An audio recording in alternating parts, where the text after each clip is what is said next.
Olá, pessoal. Ontem eu passei por uma experiência que eu gostaria de compartilhar com vocês. Por volta de mais ou menos 1 da tarde, eu fui ao supermercado fazer uma compra semanal básica. E aí, quando eu retornei ao carro, que eu botei as compras no porta-mala, eu liguei o carro não funcionou. E aí, eu tentei várias vezes, o carro não funcionou. Eu falei, a bateria carregou. Já tinha mais ou menos 2 anos de uso da bateria, então eu imaginei que ela tivesse chegado ao final de vida mesmo. E daí eu pedi, do lado tinha um senhor chegando com uma senhora, numa picape, eu pedi, senhor, você tem um cabo de, de bateria para a gente fazer a gente chama de chupeta, né, na bateria, dar uma carga na bateria?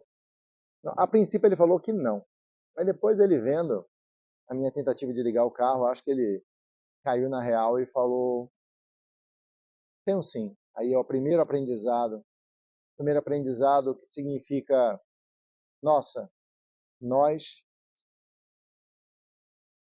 às vezes, por medo, por receio, com um ser humano do lado, a gente às vezes não presta socorro, não presta ajuda com medo de quem é esse cidadão. A gente vive tanto na defensiva, né? A gente se arma no medo, no receio. Eu poderia ser qualquer coisa, né? Então ele não me conhecia. Mas aí depois o humano falou mais alto. E ao falar mais alto, o humano, ele simplesmente me ajudou. E eu consegui dar partida no carro. Vim até minha casa, sem desligar o carro, deixei as compras e parti para uma autoelétrica, né? Quando nós chegamos, eu e o carro, no semáforo de duas grandes avenidas movimentadas, que é a Prudente de Moraes e a Amintas Barros, aqui em Natal, eu estava na faixa do meio, são 3 faixas, o carro morreu no semáforo. Eu falei, não é possível, não acredito que esse carro morreu.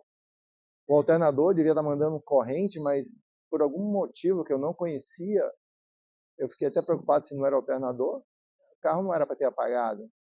Mas é o tipo, né, de aquele mecanismo de stop start que existe, que a gente tem que desativar no carro. Eu não sabia, quando você está com a bateria fraca, né? Fica ali do lado do freio de mão. E eu não sabia desse recurso, aprendi depois. Bom, e aí o que fazer? Liguei para meu agente de seguro, que acionou o seguro, acionou a seguradora e que ia mandar um reboque.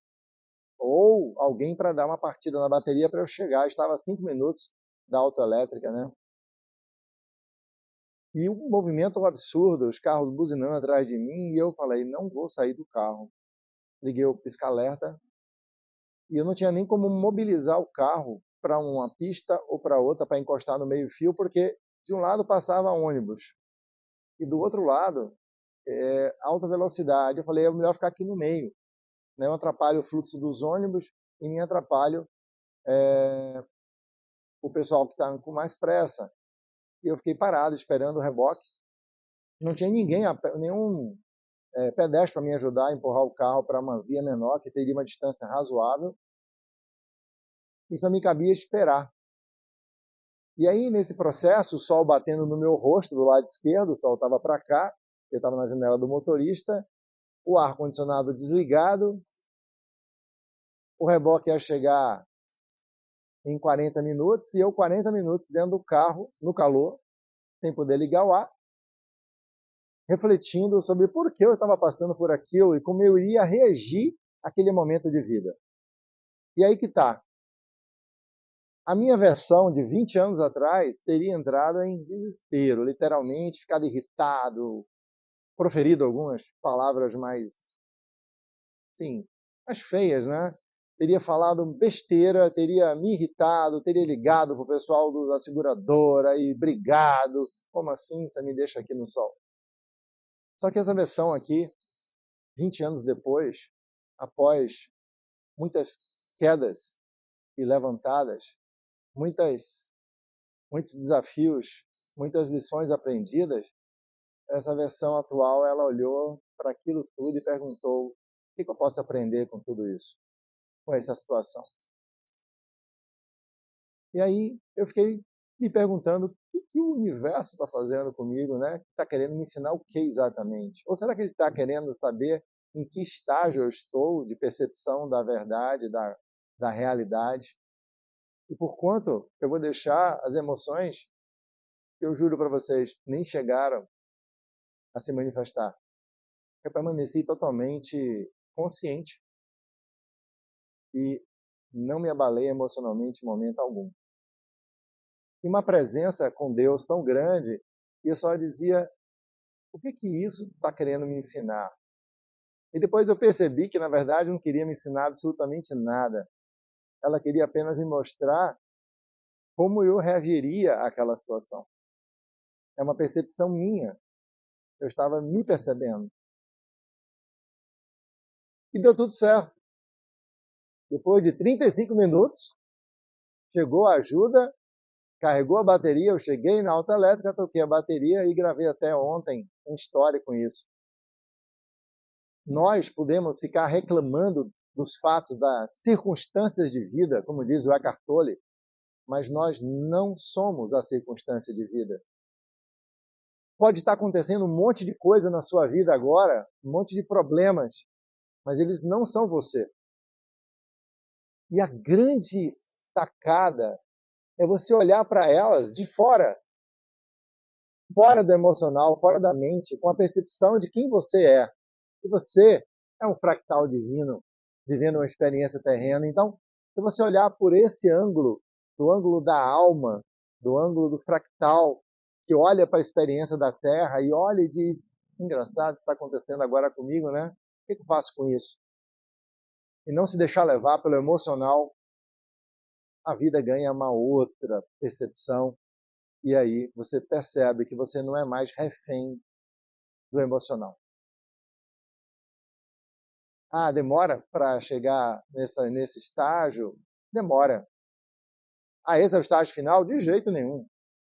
Não é que eu não me leve pelas emoções e que as emoções não tenham efeito sobre mim. Sim, elas têm efeito sobre mim. Às vezes eu me pego emocionalmente reativo. De vez em quando acontece, mas todos nós, humanos, passamos por isso. O problema não é se você se deixa, às vezes, se conduzir por uma emoção. Não é isso.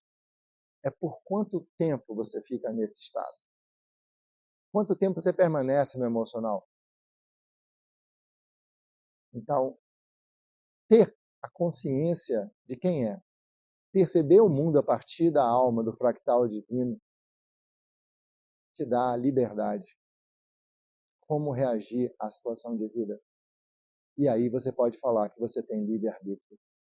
Enquanto você for reativo às circunstâncias da vida, às situações de vida, você estará sendo reativo e por isso você não tem livre-arbítrio. Você tem uma ilusão de livre-arbítrio. Livre-arbítrio não é escolher para onde você vai de tarde, o que você vai comer, o que você vai assistir. Livre-arbítrio é como você atua no mundo em situações de vida, como você reage ao mundo, como você reage com as pessoas que desagradam você, que fazem alguma coisa que te machucam, se você reage inconscientemente ou se você reage conscientemente, ou seja, você reage dando amor, compreensão e compaixão. Que essa mensagem toque o coração de vocês. Beijo no coração.